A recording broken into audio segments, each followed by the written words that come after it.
Boa noite aos amigos do Grupo de Estudos Espíritas Saint-Germain.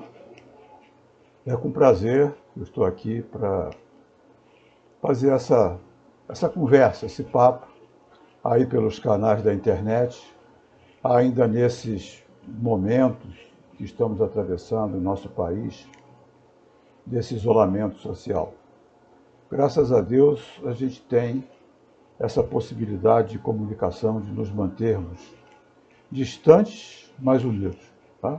Então foi com um grande prazer que eu aceitei o convite da Simone para estar com vocês, dividindo reflexões sobre inteligência emocional e inteligência espiritual. E que Jesus possa nos abençoar a tarefa. Bom, vamos primeiro passar por um conceito, o que é a inteligência. Eu gosto muito de dicionário. Tá? Então, no dicionário, inteligência está definida como faculdade de conhecer, compreender e aprender. Bom, essa é uma definição incompleta de inteligência, porque ela está associada a intelecto, faculdade de conhecer, compreender e aprender. E esse tipo de inteligência, ela foi bastante estudada finais do século XVIII, do século XIX, mais no início do século XIX. Quando no final do século XVIII, Freud, ele começa o estudo o estudo do subconsciente, através da psicanálise. A partir daí surgiram seus seguidores e surgiram também, surgiu um novo ramo da psicologia chamada psicologia comportamental. O que é a psicologia comportamental? É o estudo do comportamento do indivíduo em grupos.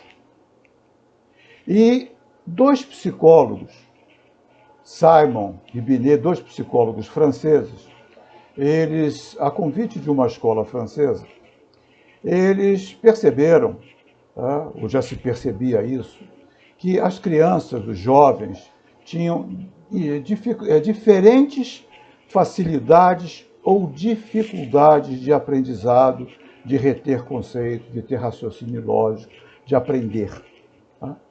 A partir dessa percepção, esses psicólogos, eles desenvolveram um teste para medir a capacidade de inteligência intelectual das pessoas, tá? Chamado teste de QI, quociente intelectual. Estabeleceram um padrão de 100 como média e de 200 como máximo.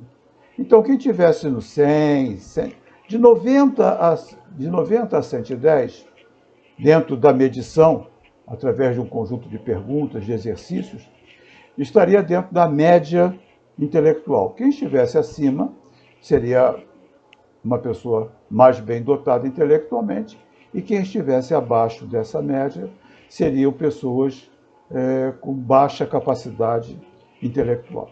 Bom, esses testes foram um maior sucesso. Tá? Nos Estados Unidos, em muitas universidades, eles foram utilizados, junto com outros testes decorrentes desses, como base para a admissão de alunos nas universidades, inclusive. Tá? Como base também para processos admissionais em empresas. E era muito curioso, e foi muito curioso, e foi moda por um tempão. Tá? E muita gente acabou não tendo oportunidade de estudar em universidades grandes, universidade de ponta, exatamente por causa desses testes. Por quê? Porque eles percebiam ou faziam uma projeção de que pessoas com um alto QI seriam pessoas bem-sucedidas na vida, considerando bem-sucedido pessoas que atingiriam o píncaro máximo, o topo das suas profissões, fosse nas artes, fosse na política, fosse na economia, no meio empresarial. Essas pessoas, esses jovens, com essa mensuração alta de QI, eles estariam fadados ao sucesso. Curiosamente, com o passar do tempo, foi se percebendo que, na realidade, isso não era uma verdade 100%. Tá? Muitos desses indivíduos que na sua juventude ou no seu passado tiveram medições altas de QI, QIs altos, 150, 140, 160, eles na realidade, com licença, só uma aguinha. Eles, na realidade, muitas vezes, não poucas, eles, no mundo corporativo, no mundo de negócios, eles eram suplantados por outros que tinham QI mais baixo, 110, 120. E isso era curioso, porque como poderia uma pessoa que tinha um alto QI, uma alta capacidade de raciocínio espacial, de compreensão de conceitos, não ter no mundo corporativo, no mundo intelectual, o sucesso que tinham pessoas de QI mais baixo. E a psicologia comportamental foi se aprimorando, foi se aperfeiçoando. Na década de 80, um psicólogo americano, professor, Howard Gardner, ele levantou uma questão de que não existiria só um tipo de inteligência, essa capacidade de aprendizado, que existiriam várias inteligências. Por exemplo, inteligência sinestésica de movimento, inteligência musical, inteligência artística, inteligência espiritual, inteligência intelectual, inteligência emocional, entre outras inteligências. Ele levantou essa questão e, a partir da década de 90, um grupo de psicólogos, cujo mais conhecido, não foi o pioneiro, mas o mais conhecido foi o Daniel Goleman, eles começaram a investir no conhecimento do que seria inteligência emocional. Tá? Porque eles percebiam que as pessoas mais bem-sucedidas dentro do meio corporativo, dentro do meio político, intelectual, não eram exatamente as que tinham maior capacidade de conhecimento intelectual. Eram as que tinham melhor controle sobre as suas emoções, que não tomavam decisões precipitadas, que ponderavam as consequências dessas decisões antes de ter o ato da decisão. Então eles começaram a estudar esse tipo de comportamento, que eles chamaram de inteligência emocional. Então, por definição, é a capacidade de reconhecer e avaliar os próprios sentimentos e emoções próprios e dos outros e ter a capacidade de lidar com eles. Ou seja, uma capacidade de lidar com os seus próprios sentimentos, com as suas próprias emoções e com a dos outros. E saber lidar com isso. Então vamos ver o que é emoção. Tá? Emoção é um estado excitado da mente, fruto de um estímulo externo, seja ele bom ou ruim. Vamos lá. Isso é uma definição bem sucinta. Tá? Emoção é um estado excitado da mente, fruto de um estímulo externo, bom ou ruim, não depende. É um estímulo externo. Então, não existem pessoas sem emoções. Todos nós temos emoções. Existem algumas emoções que são básicas. Medo, por exemplo, é uma emoção básica. Alegria é uma emoção básica. Tristeza é uma emoção básica. Mas todas elas são consequências de algo externo. Algo externo que nos desperta essa emoção. As emoções são boas, de uma forma geral. O problema das emoções é quando elas passam de um estado excitado para um estado alterado da mente. E aí a coisa complica, porque o estado alterado da mente tira o discernimento. A parte do cérebro, o sistema límbico e o sistema reptiliano, que são as partes responsáveis pelas manifestações dessas emoções mais primitivas, elas respondem mais rápido ao estímulo externo do que o racional, que é a parte mais nova do nosso cérebro, o neocórtex, os lobos frontais. Então, um estímulo chega e ele é mais rapidamente percebido pela parte primitiva do cérebro do que pela parte racional. E quando nós nos permitimos que as nossas emoções deixem de ser um estado excitado e passem para um estado alterado, o nosso discernimento fica comprometido. E a partir do nosso discernimento comprometido, nós vamos ter decisões equivocadas. Por exemplo, medo é uma emoção clássica, tradicional, de defesa. Mas terror não. Pavor não. Já é um estado alterado. Alegria é um estado emocional natural. Euforia já é um estado alterado. E assim sucessivamente.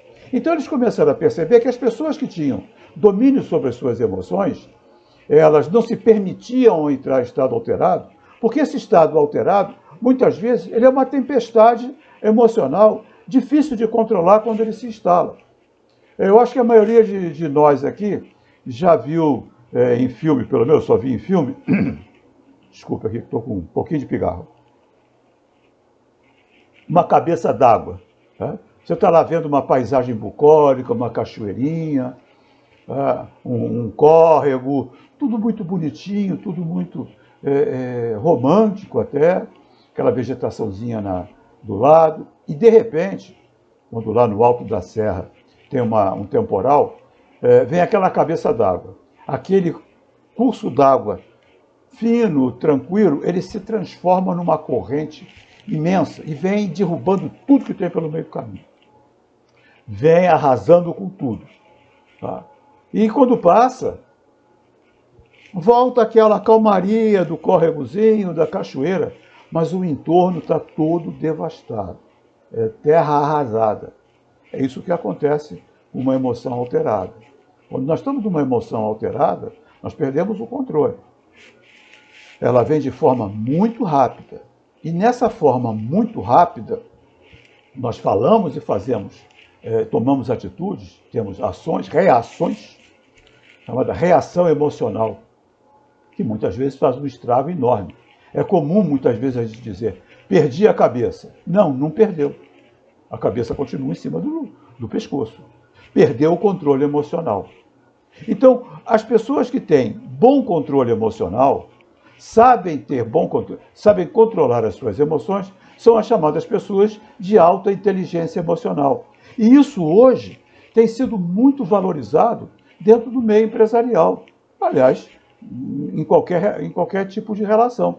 Porque são pessoas que são ponderadas e têm algumas características que marcam esse tipo de pessoa. E eu vou aqui dar minha colinha aqui, tá, para falar dos 5 princípios da inteligência emocional. Primeiro princípio, tá, a base, são onde ela se sustenta, tá, dentro da avaliação da psicologia liderada, podemos dizer, pelo Daniel Goleman, dos psicólogos que estudam a inteligência emocional. Primeiro, capacidade de autoconhecimento e autoconsciência. Em resumo, é a habilidade de reconhecer nossas próprias emoções e identificar os gatilhos mentais causadores de alterações emocionais e neutralizá-los. E aí a gente vem para um conceito muito curioso, gatilho mental. Olha, o que é um gatilho mental? Gatilho é algo que dispara. Tá? Ou seja, às vezes um evento externo dispara uma reação emocional. Os gatilhos mentais, eles são importantes, porque, por definição, gatilhos mentais são as decisões que o nosso cérebro toma no piloto automático, ou seja, não passa pelo discernimento, não passa pelo raciocínio. Muitos desses gatilhos mentais são fundamentais para a nossa sobrevivência. Tá? Por exemplo, se vem um objeto em direção ao nosso rosto, automaticamente a gente fecha os olhos ou desvia, sem pensar. Reflexo. É um gatilho mental. Tem uma atitude no piloto automático. Às vezes, ao cair, a um tombo, reflexivamente, nós colocamos a mão à frente. Tá? Nós temos uma proteção, né? Uma reação de proteção, que ela não passa pelo raciocínio. Ela é um gatilho mental. Às vezes, nós estamos acostumados com determinadas situações e não passa pelo nosso discernimento. Nós repetimos esses comportamentos automatizados. Eu, outro dia, estava com a minha mulher aqui perto de casa, a gente estava saindo. Minha mulher, ela trabalha na favela da Rocinha, na comunidade da Rocinha. É diretora de uma creche bem lá dentro da comunidade. E volta e meia, infelizmente, a violência campeia pela nossa cidade, pelo nosso país, e nas comunidades ela muitas vezes é pior. Então, às vezes sai tiroteio, entra a polícia, ou entra briga lá entre os bandidos, e ela lida com isso, né, na proteção das crianças, ela tem esse conhecimento. E a gente estava saindo junto aqui para ir ao comércio, e na hora que a gente vira a esquina da nossa rua, a gente escuta 3 estampidos. Pá, pá, pá. Eu, com aquela cara de pastel, porque eu não estou acostumado com isso, fui olhar para o que era. Ela me deu um puxão para o interior do prédio, ela falou, isso é tiro. Eu falei, o quê? É tiro. Ou seja, ela teve um gatilho mental baseado na sua experiência de reação imediata, de reflexo. Tá? Ela me puxou até, tá? Porque eu não tinha esse reflexo. Eu nem sabia o que era aquilo. Para mim era bombinha. Tá? E realmente era tiro. Tá? Perto de onde eu moro, tem várias empresas de vigilância e alguém tentou fazer um assalto lá e os vigilantes lá atiraram, inclusive acertaram. Foi uma cena, depois uma cena muito feia, muito ruim. Tá? Mas na hora, o gatilho mental dela fez com que ela se protegesse e me puxasse para me proteger. Uma reação no piloto automático, porque estava acostumada. Eu não tive essa reação reflexiva. Por quê? Porque eu não estou acostumado. Então, são reações automáticas. Uma boa parte delas são do reflexo nosso de sobrevivência, mas outra parte são de hábitos e costumes que nós temos. Então, uma vez uma pessoa nos faz uma ofensa, e a gente responde automaticamente com outra ofensa. E a partir daí perde o controle da consequência da ação. Quantas vezes no trânsito a pessoa leva uma fechada e responde com uma outra fechada e daí sai um crime? Por quê? Porque quando nós tomamos uma decisão não pensada, uma decisão emotiva, com as emoções alteradas, nós não ponderamos as consequências. E nós perdemos o controle sobre as consequências. E a partir do momento que eu perco o controle sobre as consequências, eu fico à mercê da resposta externa. Então, o inteligente emocional, ele tem uma postura diferente. Ele, ao receber o estímulo, não é que ele não tenha emoções fortes, não é isso. Ele tem controle sobre elas. Ele mantém seus gatilhos mentais sob controle e os desarma na hora que ele percebe que aquele gatilho mental não lhe interessa. Então, alguém te xinga, ou um acidente de trânsito. Antes de responder, ele pode ter até vontade de responder. Vale a pena? Vale a pena eu dar esse tipo de resposta? Qual é a consequência disso? Eu estou indo num caminho. Eu tenho um amigo que ele uma experiência muito curiosa. Tá? Ele estava num hotel, ele tinha um negócio muito importante para tratar numa outra cidade. Tá? Então ele viajou à noite, tá, do Rio para São Paulo, tá, para evitar trânsito em São Paulo, poder chegar atrasado no negócio que ele estava para fechar. Ele foi à noite para São Paulo, tá, para já amanhecer em São Paulo. Tá? E lá no hotel, ele foi tomar o café da manhã dele. E ele colocou na torradeira 2 pedaços de pão para torrar, enquanto ele ia se servindo lá das demais coisas do buffet. Na hora que a torradeira soltou as torradas, uma outra pessoa pegou as 2 torradas que ele tinha posto. Aí ele falou, olha, essas torradas são minhas. E aí o cara virou para ele e falou, faz outra. Pensa bem qual seria a nossa reação. O que vocês acham que seria a nossa reação? Faz outra. O sangue subiu à cabeça. Mas o que ele fez? Ele tem um bom controle emocional. O que ele fez? O que ele pensou? Não vale a pena. Eu tenho um negócio muito importante para fazer. Essa pessoa já acordou de mau humor e com vontade de arrumar encrenca, e não vai ser comigo que vai arrumar encrenca. Virou as costas, foi lá, botou mais 2 pedaços de pão na torradeira. Bom, aí ele ficou do lado da torradeira, óbvio, né? Mas não arrumou encrenca, ou seja, ele controlou a reação. Porque se ele vai lá e cria um caso com a torrada que o outro tirou, que era dele, qual seria a reação? Se o sujeito já acordou com vontade de arrumar encrenca, se o sujeito está armado, se sai uma briga, ele tinha um negócio mais importante para fazer, ele priorizou o negócio que ele ia fazer, e acabou fazendo um negócio muito importante, do que arrumar uma encrenca por uma reação emocional a um estímulo que é realmente irritante. Então, isso é inteligência emocional. Ponderar as consequências. Vale a pena eu reagir?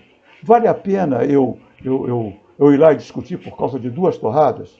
E eu comprometer o negócio que eu vim fazer? Eu já vi, ou seja, já foi mais cedo para a cidade, foi dormir lá, para evitar qualquer tipo de atraso e arrumar encrenca. Então, esse tipo de reação é típica de quem tem inteligência emocional. E aí nós vamos nesses princípios, tá? Então, ele desarmou o gatilho mental dele. Tá? Qual seria o gatilho mental dele? Reagir. Tá? Mas ele percebeu, peraí, isso não me interessa, não tenho necessidade disso, isso vai me comprometer. Ele desarmou o gatilho. Né? Claro que ficou irritado, mas não deu sequência. E acabou fazendo um bom negócio.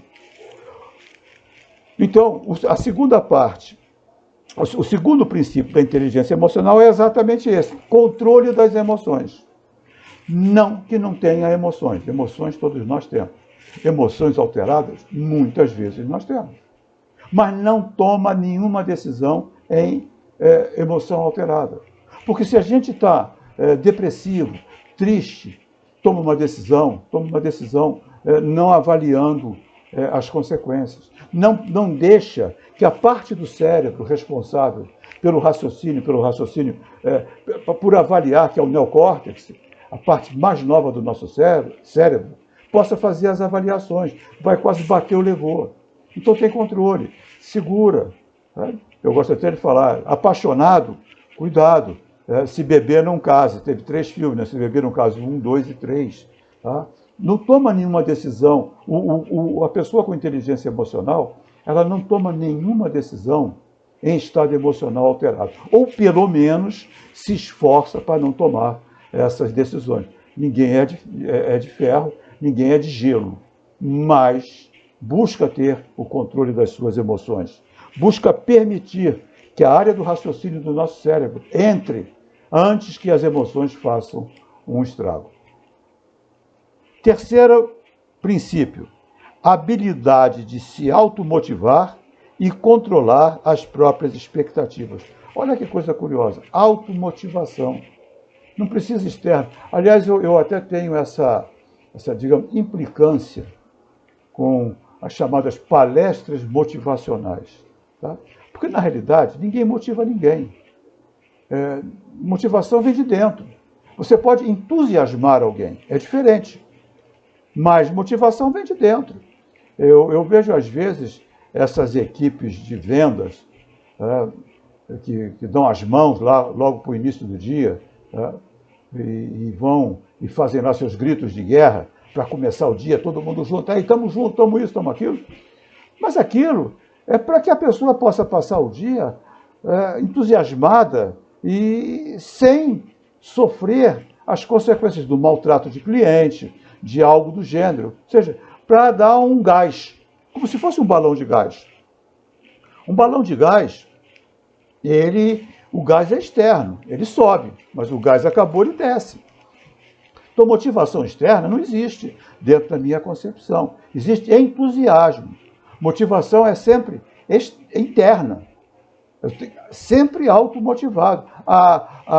As ocorrências do dia, que não estão sob o meu controle, não podem me levar a um processo de desmotivação. Então, uma pessoa automotivada, olha o que nós estamos passando, essa situação. É uma situação fora do nosso controle.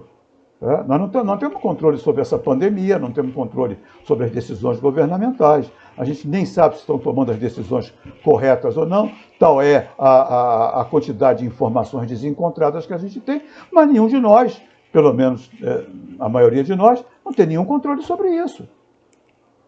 Mas tem que viver com isso. Quantos aí estão sentados na beira do caminho aí, arrancando os cabelos? E quantos outros partiram para desenvolver negócios na internet, deliveries, fazer entregas e várias atividades? Ou seja, não se permitiram a entrar em estado emocional depressivo e encontraram caminhos e soluções. Podem não ser as ideais, mas não estão parados. Quantas pessoas estão estudando? Eu não estou aqui fazendo nenhuma apologia a mim, mas toda a minha atividade profissional parou. Tá? Então eu fiquei só com a minha renda de aposentadoria e a renda da minha mulher. E o que realmente causou um impacto severo. Mas o que eu posso fazer? Onde é que eu posso... O que eu estou aproveitando? Estou aproveitando para estudar. E estou estudando bastante. Já fiz diversos cursos na internet. Estou aproveitando para reler as obras de André Luiz. Estou aproveitando o tempo. Estou aprendendo a fazer lives, palestras pela internet, coisa que eu não fazia. Tá? Não fazia porque não tinha necessidade, mas também porque não sabia. E agora eu estou sabendo. Estou aqui me comunicando com vocês por um exercício que eu já estou fazendo, já tem umas boas semanas. E estou cada vez ficando mais confortável. As primeiras palestras que eu fiz pela internet, eu estava duro que nem uma pedra, porque eu estou acostumado a ficar em pé, de olhar para as pessoas, de ter público, de interagir, de receber aquela energia do público. Falar olhando para um pontinho aqui de câmera, eu não estou acostumado. Não estava, estou me acostumando. Então, uma nova habilidade que eu estou desenvolvendo. Uma nova habilidade também que vai me servir profissionalmente mais à frente. Então, isso é uma automotivação. Não me permitia ficar chorando. Perdi cliente, perdi cliente. Perdi renda. Mas o que eu posso fazer? Vou me aperfeiçoar. Eu tenho certeza que eu vou sair dessa pandemia um profissional muito melhor do que eu era antes. Por quê? Porque eu fiz inúmeros cursos de aperfeiçoamento. Estou aprendendo a lidar com ferramentas, fazer reuniões pela internet, Zoom, que eu não tinha a menor ideia de como fazia. Outras pessoas sabiam fazer, eu não sabia fazer porque não tinha necessidade. A necessidade obrigou, ou seja, não fiquei parado. Muitos estão assim, não ficaram parados. Então, isso é automotivação. Isso é controlar as expectativas. Não posso alterar as decisões governamentais. Vou ter que viver dentro delas. Não posso ter a expectativa que vai cair do céu uma solução. Isso vai demorar mais tempo.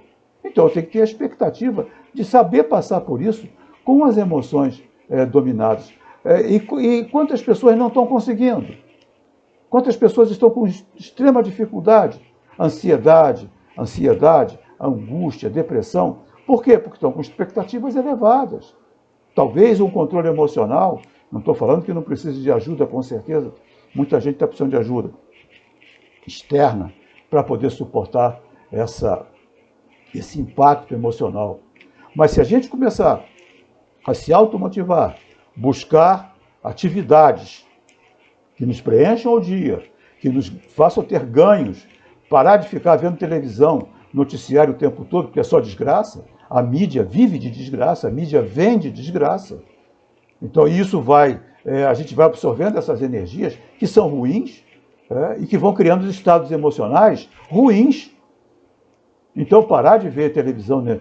Eu vou ficar sem ver nada? Não, um noticiáriozinho e acabou. Por que tem que ficar com a TV ligada lá nos canais de notícia o dia inteiro?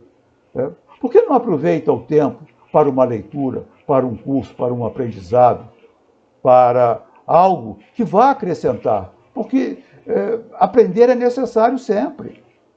Aprender é sempre necessário. Porque se a gente não aprende, a gente fica desatualizado. A velocidade com que as coisas estão acontecendo é muito rápida. Então, quanto de tecnologia hoje a gente tem aqui na mão que não tinha no passado? Você pega o celular, todos os aplicativos que você tem no celular, que eu tenho no celular, há 10 anos atrás não existiam.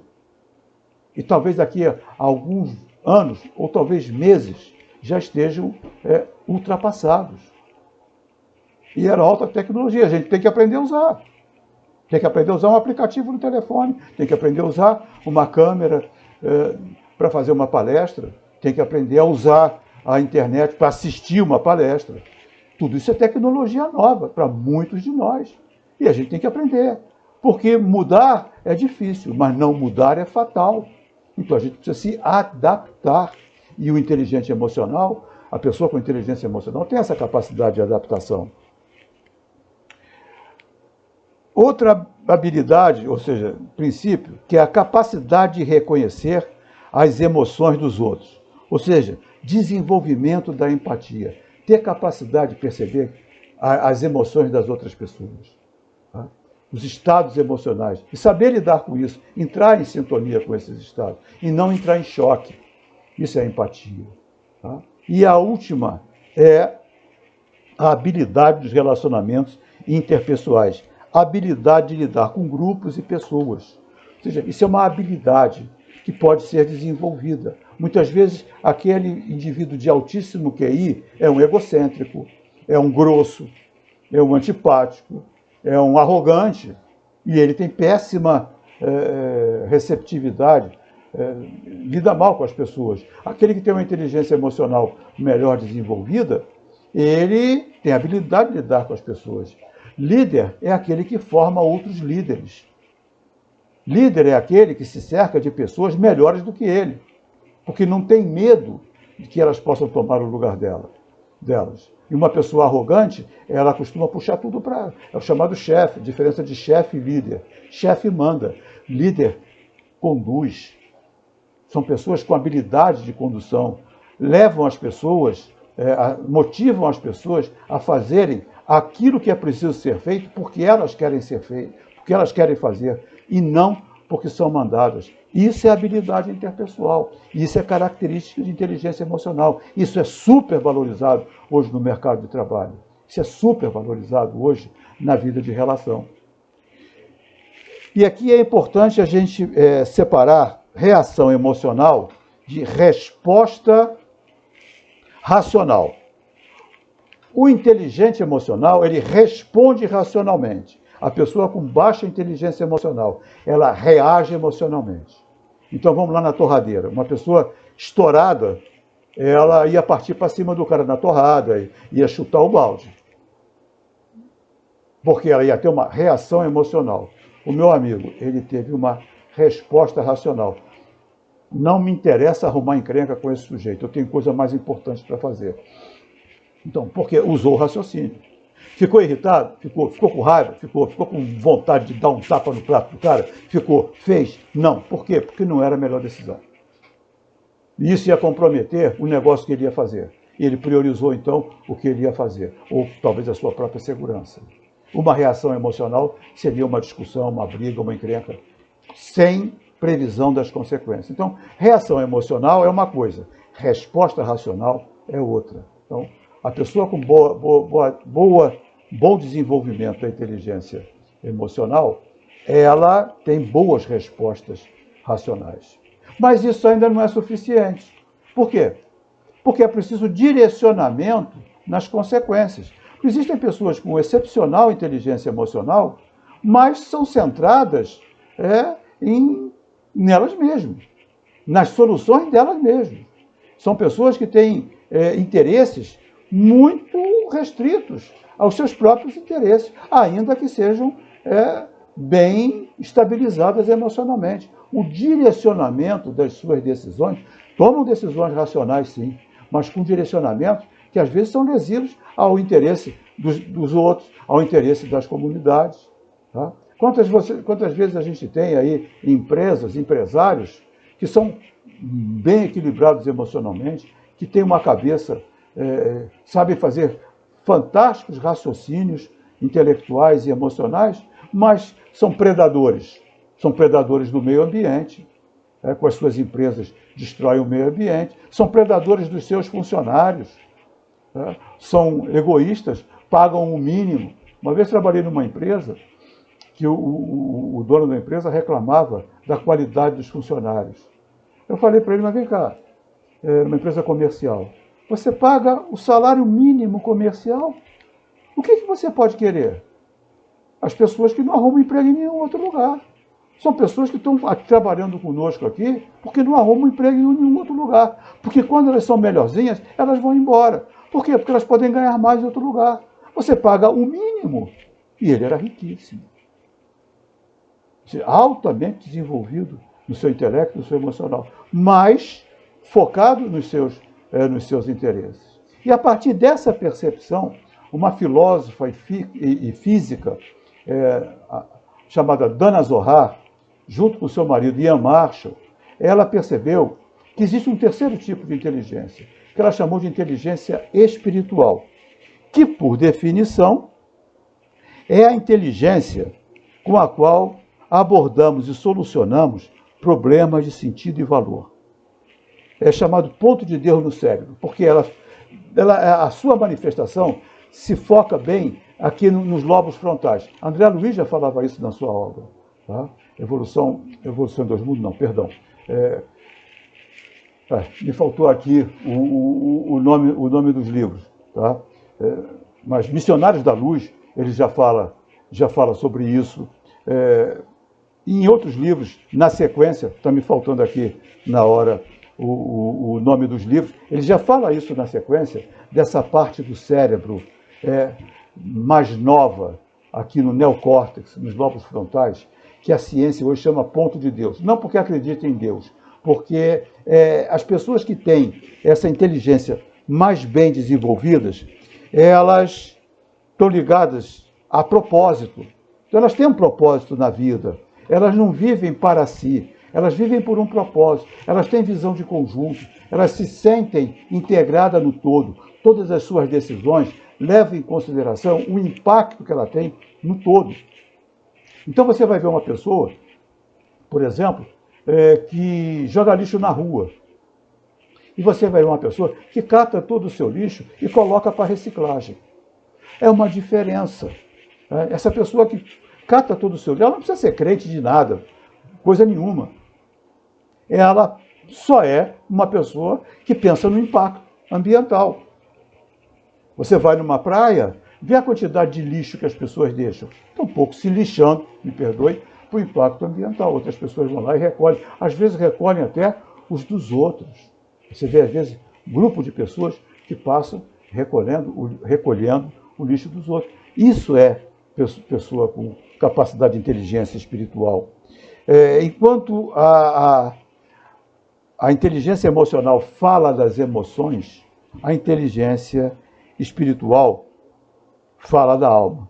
Então, inteligência emocional tem a ver com o que algo significa para mim, e não apenas como as coisas afetam as minhas emoções.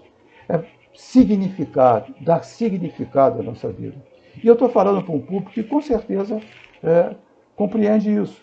Quantos de nós aqui somos voluntários, participamos, trabalhamos em obras sociais?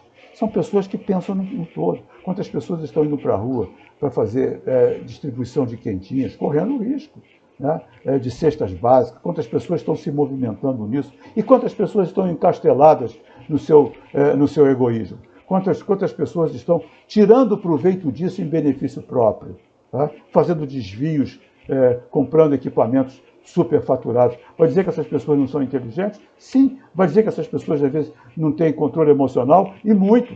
E para fazer uma lambança dessa, tem que ter sangue frio. Mas tem inteligência espiritual nenhuma, porque estão focados nos seus próprios interesses. Tá? Tem uma burrice espiritual braba, porque as consequências, com certeza, dessas decisões, dessas escolhas, não passarão despercebidas na lei de Deus. Então é isso que eu tinha para conversar com vocês. Tá? Inteligência intelectual, a capacidade de raciocínios, inteligência emocional, controle das emoções, inteligência espiritual, a ter visão de todo, ter visão de conjunto, ter propósito, viver com um propósito. Agradeço demais a atenção de todos e desejo a todos uma boa noite. Fiquem em paz, mantenhamos-nos calmos, porque isso tudo vai passar. Muito obrigado.